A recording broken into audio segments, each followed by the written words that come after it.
Thanks for being here. Can I just get a quick show of hands? How many of you have implemented the DSpace connector? We're in the middle of it right now. All right. Who's thinking about it? Okay, good.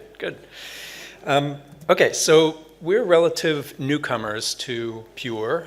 We started our implementation in October of 2023. We launched almost a year later publicly.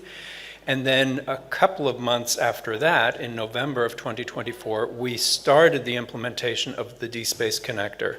And it's this gap here between when we started and when we launched successfully completed the project that I want to talk about, because it wasn't completely smooth for us. We had some bumps along the path. So this is the open research repository. This is our institutional repository that we were pushing publications from Pure to this repository. So some distinguishing features: it only contains open access publications from CEU authors that were published while they were employed by CEU. So it's a pretty narrow parameter. It is externally hosted by a company called Atmire. And Atmire is known for its DSpace hosting, but they don't run the normal DSpace. They run their own flavor of DSpace, which they call open repository. And this is key to one of the issues that we had, because it turns out that their flavor of DSpace uses a different communication token than what Pure was expecting. So right off the bat, the communication just wasn't happening. And so we had to have Pure support work together with Atmire to figure this out. And that took some time. That took several months. Thank you. So as Kenny mentioned, we started the implementation of the connector between Pure and our DSpace repository around 1 year ago. It seemed to be a fairly simple project, but it turned out to be a little bit more complicated. We had some issues and difficulties along the way. The first thing that we stumbled over was that the structure of our repository itself. So our repository, as you can see, has this big collection, which we call publications by academic department, and that's what you see. It's actually not a collection, it's a community. These are two different things technically, right? In DSpace, community and the collection. And this is important because exactly when we started the configuration of the connector, it turned out that you have to provide something called the home collection to the Pure. So Pure knows where these all records, publications, research outputs you want to send, where they should go. But when we provided the handle that you just see here as our home collection, it was not working. And we said, why it's not working? It was invalid. Only then did we learn that technically it cannot be a community. You need a collection. That's why we created just a dedicated collection, which we call just DSpace connector. We created it just for the purpose of getting the connector working, basically. So that was the first thing we didn't understand at the beginning. So there's this difference. Be careful between a community and a collection in DSpace.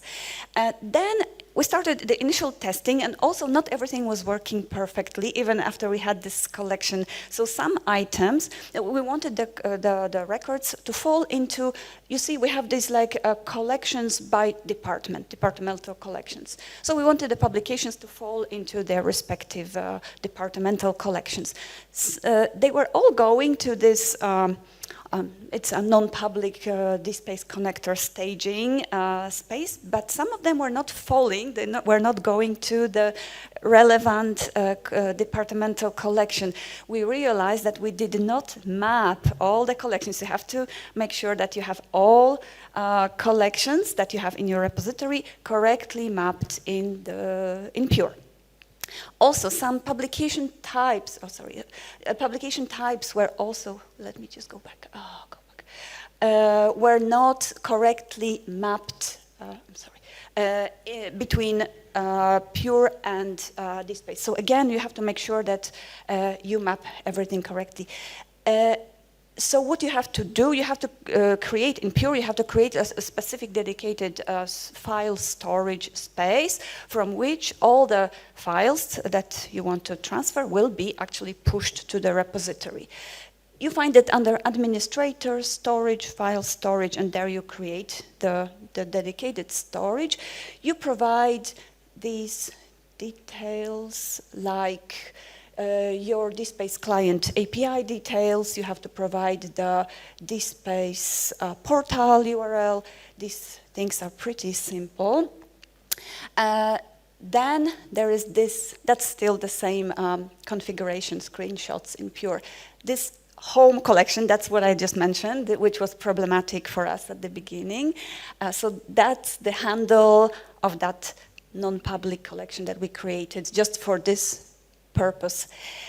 Then this section is the crosswalk document. It's the XML style sheet, which basically tells Pure how to transform the content, the metadata, from Pure style to DSpace style. There is a default crosswalk document, but you can also customize it for yourself, which we did later. And there is one more little setting called Store Content Without Files. It's off here. Please remember this little setting. I will come back to it soon. And here is what I mentioned. You have to list, you have to tell Pure all the collections, our departmental collections. In this case, you have to provide those handles for each collection so it knows where the publication should be pushed. Okay, so after preparing this configuration, we thought that, okay, we are ready to enable the DSpace connector. How we imagined it would work initially was that we thought that somehow we push the records from Pure and just metadata records, and DSpace would somehow magically find the PDFs and attach them and display them. But of course, no, this is not how it works. To have those PDFs in DSpace, you have to first have them in Pure. They will not appear magically in DSpace, okay? So once we realized that, our first task was, and this involved a few Pure admins, to attach manually, one by one, those PDFs to the records, to the research output records in Pure. And at that time, it was over 1,000 records. So after doing it, we had the PDF files attached to all open access publications that we wanted to push to the repository. We said, okay, now we are really ready. Let's enable the DSpace connector. And that's what we did. And it worked. But it worked not exactly how we expected. What happened was all records were transferred to this open research repository, not only the ones where we attached the PDFs, but all records, and we are talking about 8,000 to 9,000 records at that time. Everything, all the research outputs that we had in our Pure were pushed to the repository. We said, what happened? Why? Do you remember that little setting called Store Content Without Files? This was enabled at that time. It was enabled, it was on, which means that Pure pushed all records. Doesn't matter if they had files attached or not attached, all records were pushed. As I said, suddenly 8,000 to 9,000 records appeared in our repository, also those that were not open access. We were a little bit shocked, but luckily Atmire, the company who's hosting the DSpace for us, was able to remove them in bulk for us. This was a big sigh of relief. We didn't have to do this manually. But this meant that, well, we had to start the process again. So this screenshot just shows, I just mentioned, attaching those PDFs to publications you want to transfer to the repository. So you attach the PDF, you have to set the document version, you have to set the, if it's an open access, you assign the CC license if applicable.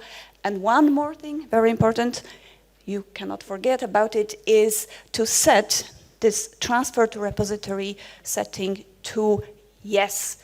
For us, by default, it's disabled. It says no, but to make Pure push it to the repository, it has to be manually turned to do transfer. Yes, now, Kenning? Okay, so then we got to a point where everything was working. It was just flowing really smoothly. And we thought, okay, we can improve this. And so we decided to edit the XML crosswalk file because we wanted to add some more metadata fields. We wanted to have the start and end page numbers for each article because that's really important for Google Scholar's indexing. And we wanted the Creative Commons licenses to show up. And so we did that. We edited the XML crosswalk file. There's the CC license section. And unfortunately, that caused most of the metadata for the publications that we'd already pushed to disappear from DSpace. We had very, very minimal records all of a sudden, and we couldn't figure out why. And it took weeks to find the solution. This is where Oliver Murray, our data librarian, came in. He did a lot of experimenting, a lot of back and forth. He even tried to go back to the original crosswalk file. Still didn't help. It turned out that there is yet another setting that you need to be aware of. This is in the cron job scheduling preserved content update, and way down here is this job called perform full scan, and that has to be enabled to refresh the metadata that's being pushed to DSpace. And then suddenly everything was beautiful. So this is working really well now. Only our open access files from Pure are being pushed to our DSpace repository. It means that we don't have to load them separately into DSpace. We just let them come into Pure, and then the right ones get pushed to DSpace. So it eliminates some work in the workflow. It has caused us to ask, does the IR still serve a purpose? I think that's a longer philosophical discussion. I think for now we have no intention of eliminating our IR. It is, as I said, a very discrete collection. It's only open access publications from CEU authors. And because it's open access, everything in the repository is available to anyone across the world. And that's not true of our Pure instance. So for now, we are keeping our IR.